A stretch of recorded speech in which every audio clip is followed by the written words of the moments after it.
Invasi darat Israel yang membawa misi melenyapkan pejuang Hamas Palestina dan saat ini sudah bergerak di kota Gaza, tentu saja membawa konsekuensi serius terhadap keselamatan warga sipil di Gaza.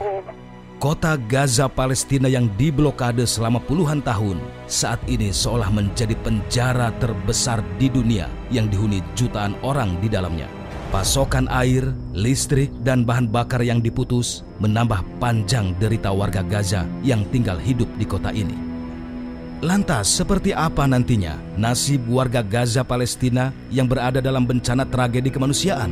Dan bagaimana dampak selanjutnya terhadap geopolitik global setelah agresi keji yang dilakukan oleh Zionis Israel? Teuku Reza Shah, pakar geopolitik internasional, berbagi pandangan untuk Tim Fakta. Israel ini kan dengan kapabilitas yang luar biasa itu ya. Kalau secara teori itu komponennya adalah command, control, computing, kemudian information, surveillance, reconnaissance, kemudian counter intelligence, strategic warfare. Itu dalam satu sistem dia bisa kendalikan semua itu. Tapi kenapa dia bisa kebobolan tanggal 7 Oktober lalu, ini masih merupakan misteri kan.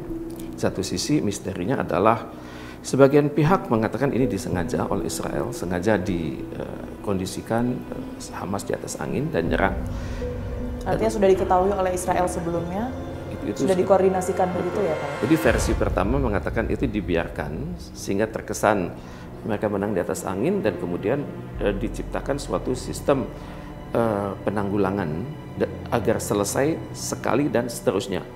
Tentunya harapan Israel adalah wilayah yang didudukin oleh masyarakat Palestina itu dinihilkan, kemudian mereka bergerak ke wilayah sekitar mereka. Itu versi satu. Tapi versi kedua adalah Hamas sudah sampai pada kemampuan manajemen yang luar biasa, di mana mereka bisa melakukan dengan bantuan-bantuan negara lain juga. Konon ya, teman kita tidak bisa buktikan ada keterlibatan apakah misalnya Rusia di situ, Cina di situ, atau Iran di situ, karena ini semua serba misterius. Tapi yang kita lihat adalah dalam jangka pendek Hamas sudah menang, tapi yang kita khawatirkan adalah dalam jangka panjang nanti, di mana Israel berhasil mengusir semua penduduk Palestina tersebut dan bersih wilayahnya, sehingga dunia melihat suatu Palestina yang tinggal nama, yang tidak ada lagi, peradabannya barangkali hilang, kemudian juga personil-personilnya juga sangat berkurang, karena dalam konflik yang sekarang terjadi itu banyak sekali pembunuhan atas wanita dan anak-anak kan. Kalau wanita dan anak-anak itu sudah terbunuh, itu kan potensi untuk regenerasi sangat hilang, sangat terbatas. Kemudian juga prajurit-prajurit Hamas yang konon jumlahnya antara 15.000 sampai 20.000 itu kan secara teori mereka akan terkalahkan. Jadi memang arahnya sudah ke sana ya Pak ya?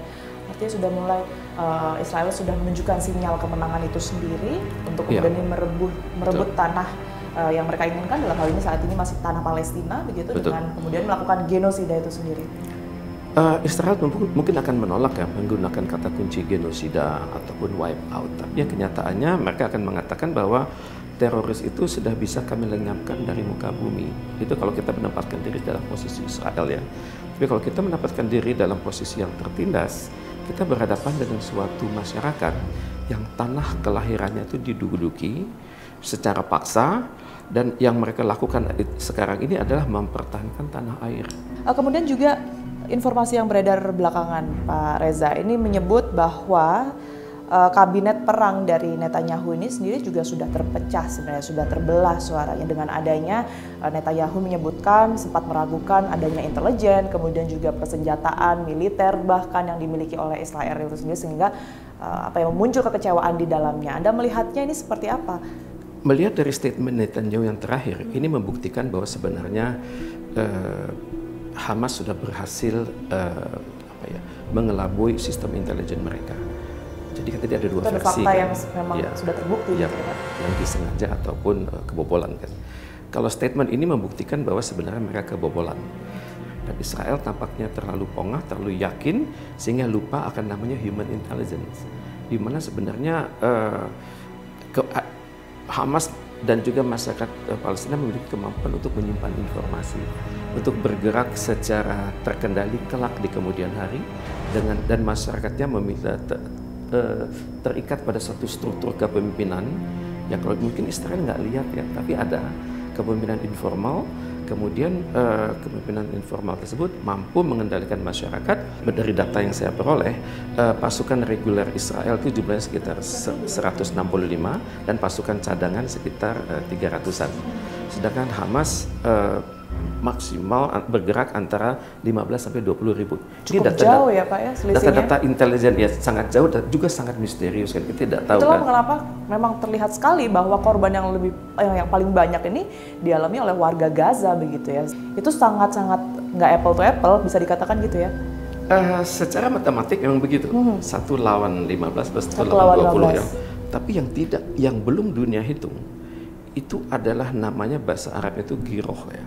Semangat dari hati nurani terdalam untuk membela tanah air dengan segala resikonya. Dan kalau kita lihat di Indonesia, ini kan yang terjadi tahun 45 ketika kita melawan kedudukan sekutu. Ya. Bahwa yang kita perjuangkan, bahwa tentunya masyarakat Palestina berpikir apapun agama mereka ya, kan banyak bukan hanya Islam di situ. Kristen, di Palestina itu sendiri ya Pak? Ya, agamanya majemuk. Mereka berpikir ini adalah perang mempertahankan tanah air dan juga perang itu suci adanya, dan kalaupun kami meninggal kami akan langsung mendapat harkat yang tinggi, kalau kita nyebutnya syahid ya. Dan untuk itu tentunya pasukan Israel akan berhadapan dengan hal yang irasional ya, yang dia tidak sangka. Mungkin satu orang berani melawan 5 orang, kemudian mereka menggunakan senjata yang dengan presisi tapi terbatas, tapi mereka fokus sekali, mereka menembak dengan penuh doa kan. Ya mungkin akan terjadi hal-hal yang tidak terpikirkan oleh Israel. Dan semangat itu mungkin yang bahkan bisa dikatakan ada kemungkinan untuk mengalahkan Israel berangkat dari situ ya Pak ya, dari semangat. Tentunya semangat pejuang Hamas atau pejuang semua yang kemudian berada di Gaza dan Palestina. Betul. Semangat itu tidak bisa dihitung temperaturnya kan. Tapi dalam kondisi sekarang persis seperti yang dikatakan oleh Kepala Biro Politik Hamas, mengatakan Anda mungkin hancurkan kami, infrastruktur kami, fasilitas kami, tapi masyarakat kami tetap satu. Serangan Israel terhadap Gaza Palestina saat ini sudah lebih dari 1 bulan. Korbannya pun sudah menyentuh angka lebih dari 10.000 jiwa. Adanya informasi yang beredar bermuatan propaganda ini semakin menyulitkan Palestina untuk mewujudkan perdamaian. Berita mengenai adanya bunker, kemudian juga ada markas Hamas di wilayah Rumah Sakit Indonesia di Gaza. Ini juga sudah dibantah oleh Ketua Pembangunan Rumah Sakit Indonesia di Gaza. Indonesia saat ini juga sudah melakukan boikot dengan harapan dapat menghentikan perang ini. Saksikan terus fakta setiap hari Senin pukul 20 waktu Indonesia Barat hanya di TV One.